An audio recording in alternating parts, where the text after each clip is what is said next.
Sahabat Hikmah, potongan kain seperti ini biasanya akan dibuang. Tapi kalau bisa dibuatkan barang baru yang fashionable, jadinya perca yang berguna. Perca merupakan sobekan atau potongan kecil kain yang berasal dari sisa bahan jahitan. Dari perca inilah melahirkan barang recycle atau upcycle. Barang recycle adalah mendaur ulang benda yang sudah tidak terpakai lagi. Sementara upcycle adalah menjadikan benda yang jarang dipakai atau sudah tidak terpakai jadi barang baru yang bermanfaat. Coba lihat sahabat Hikmah, semua produk fashion ini awalnya dari kain perca. Terlihat fashionable sekali kan? Ini dia produk tas dan topi perca upcycle. Proses pembuatannya, kumpulkan perca di atas kain yang sudah disesuaikan ukurannya. Lalu tutup dengan kain yang sama, kemudian jahit.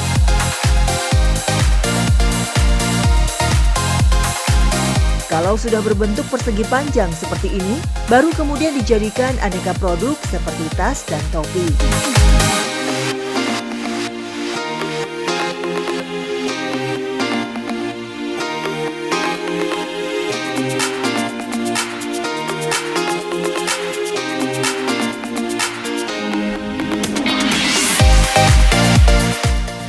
Sahabat Hikmah, selain dijadikan tas atau topi, perca juga bisa dijadikan aneka produk pajangan seperti ini. Produk ini menggunakan teknik kimekomi, yakni seni menyusun kain perca hingga membentuk pola atau desain tertentu. Menarik ya sahabat Hikmah?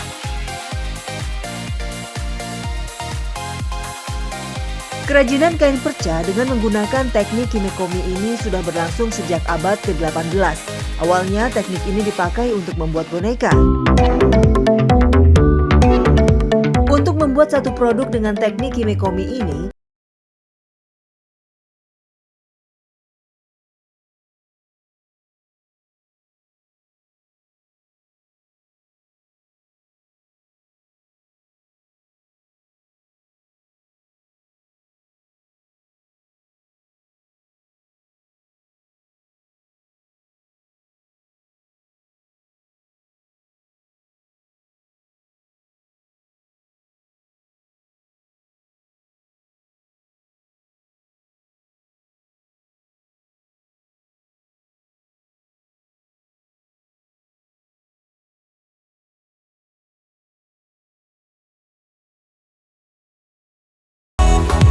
bukan niat semata, tapi Ais juga sudah membekali dirinya dengan ikut berbagai pelatihan kerajinan untuk memanfaatkan limbah.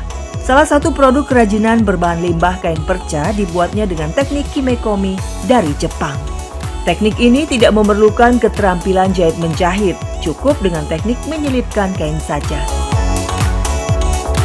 Perjuangan Ais tidak mudah, tak sedikit orang di sekelilingnya yang menganggap remeh, bahkan sampai mengejek dirinya.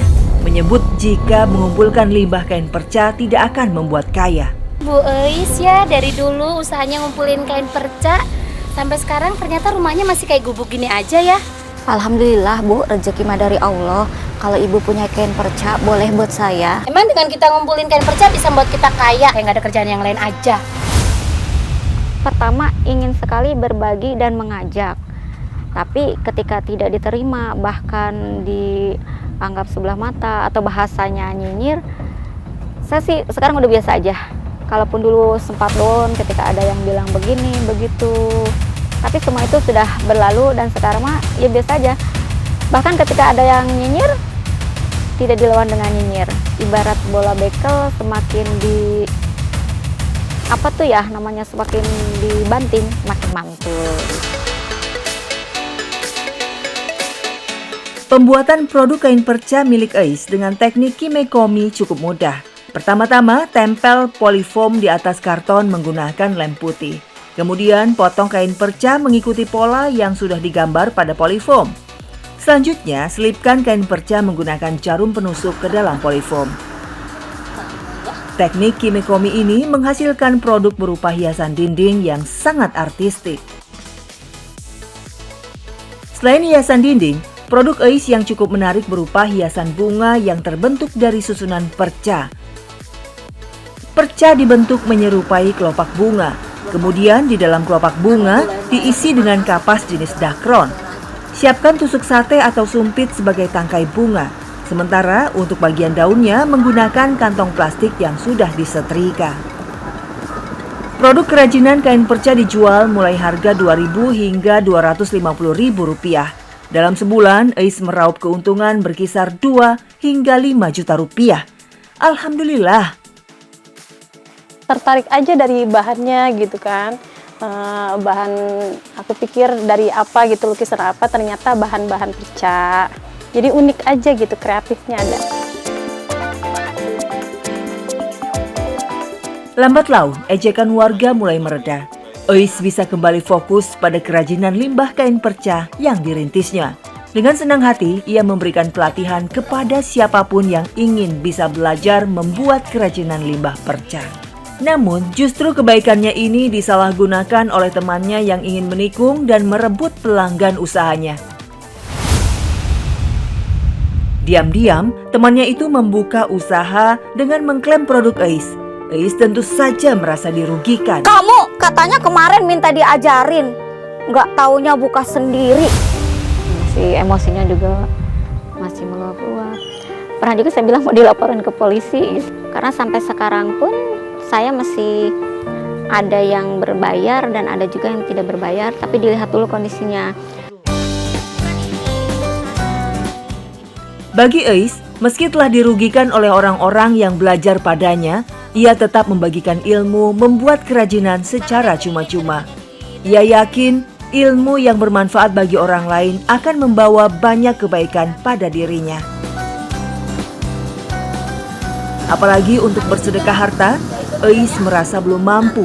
Sebisa mungkin ia mengejar ridha Allah dengan amalan ilmu yang dibagikannya. Dengan memberikan pelatihan keterampilan membuat kerajinan dari limbah kain perca. Jadi kalaupun nggak kita kasih, mereka bisa mencari, atau yaitu tadi Allah datangkan perantara untuk dia menjadi tahu. Karena ada yang nggak bisa ditembus, mekanisme Allah itu di luar jangkauan kita. Ada kebahagiaan batin ketika kita habis memberikan pelatihan, terus orang-orang itu mengamalkan apa yang kita ajarkan, bisa membuat sesuatu yang kita kasih ke mereka, apalagi bisa berusaha menjadikan ladang mencari rezeki, itu kebahagiaan yang tidak terukur. Tak hanya dalam bidang usaha, ujian hidup juga mendera kehidupan keluarga Ais. Putra bungsunya lahir dengan kondisi Down syndrome, mengakibatkan anaknya mengalami kesulitan berkomunikasi dan keterlambatan dalam kecerdasan otak. Kita harus menerima kalau ini memang sudah bagian dari hidup kita. Kemudian kenapa saya terus bergerak di lingkungan dengan dititipkannya Dede.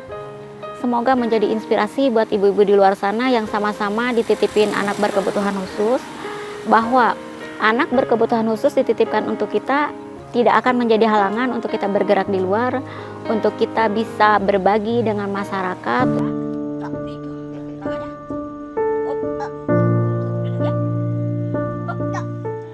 Ais juga rutin melatih anaknya cara berkomunikasi.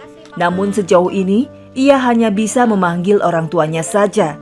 Bagaimanapun, Ais bersyukur kepada Allah, dipercaya untuk menjaga dan mendidik anaknya sekuat tenaga. Pada penerimaan bahwa ini adalah titipan, amanat, ladang pahala, itu lebih kepada bagaimana sekarang saya ke depan bersamainya dengan maksimal. Usaha-usaha seperti terapi, sekolah, itu semua diikuti. Kadang-kadang orang-orang masih menganggap sebelah mata sama anak-anak ABK, khususnya Down syndrome itu. Mereka menganggap itu sesuatu keanehan, bahkan ada yang menganggap juga itu dosa. Kemudian suka ada yang selentingan bertanya, mungkin karena mamahnya sudah tua mengandungnya, mungkin karena mamahnya berurusan selalu sama sampah. Islam menerima secara setara manusia dengan cacat fisik atau cacat kecerdasan sebagaimana manusia normal pada umumnya. Segala keterbatasan yang dimiliki oleh penyandang cacat merupakan ujian, dan karena ujian itu, penyandang cacat memperoleh derajat yang mulia di sisi Allah Subhanahu wa Ta'ala. sebagaimana termaktub dalam hadis. Sungguh, seseorang niscaya punya suatu derajat di sisi Allah yang tidak akan dicapainya dengan amal sampai ia diuji dengan cobaan di badannya. Lalu dengan ujian itu ia mencapai derajat tersebut. Hadis riwayat Abu Daud. Kerajinan produk dari limbah kain perca menjadi sumber mata pencaharian utama bagi Eis. Pasalnya, suami tak lagi mampu mencukupi kebutuhan hidup keluarganya. Semenjak mengalami pemutusan hubungan kerja di pabriknya, mau tak mau, Eis bertindak sebagai penopang ekonomi keluarga. Berarti itu kan ladang pahala. Apakah saya harus menolak ketika Allah sudah menyiapkan ladang pahala untuk saya gitu. Jadi hematnya saya tidak perlu jauh-jauh mencari pahala itu, Allah datangkan ke rumah.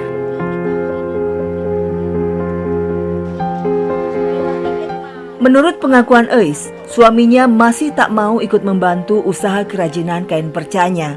Namun Eis yakin dan percaya jika suatu waktu suaminya akan sadar dan ikut bersama-sama membesarkan usaha kerajinan kain perca yang dirintisnya. Sikap suami yang cuek terhadap pekerjaan istrinya ini menurut Eis dilatar belakangi faktor trauma masa lalu yang sudah terbiasa menjalani rutinitas pada bidang pekerjaan sebelumnya sebagai teknisi pabrik. Kehidupan itu ditopang sama suami. Kalau toh sekarang harus berbalik keadaannya, sudah pada di level ya sudah, memang sudah garisnya seperti sekarang, pada tahapan menerima dan bismillah aja.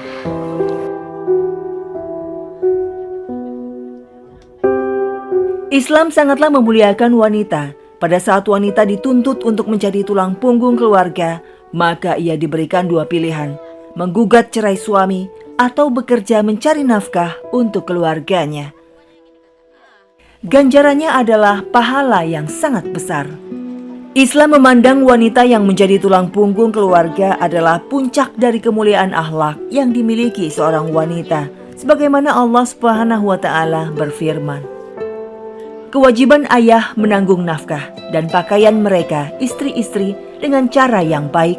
Tidaklah seseorang dibebani lebih dari kemampuannya. Tidaklah seorang ibu menderita karena anaknya, dan tidaklah seorang ayah menderita karena anaknya. Dan pewaris berkewajiban seperti demikian. Quran Surat Al-Baqarah 233. Tak hanya berkecimpung di usaha kerajinan perca, Eis juga memiliki kegiatan sampingan sebagai motivator ketahanan keluarga. Berbekal dengan pengalaman pribadi, Eis memberikan semangat kepada keluarga lain yang sedang diterpa permasalahan keluarga untuk bisa bangkit melanjutkan hidup. Iya, meski didera berbagai cobaan yang berat, Eis tetap berkarya dan membantu sesamanya dengan cara yang ia bisa. Eis juga beberapa kali mendapatkan kesempatan menjadi pembicara untuk melakukan sosialisasi pendidikan seksual sejak dini kepada anak remaja.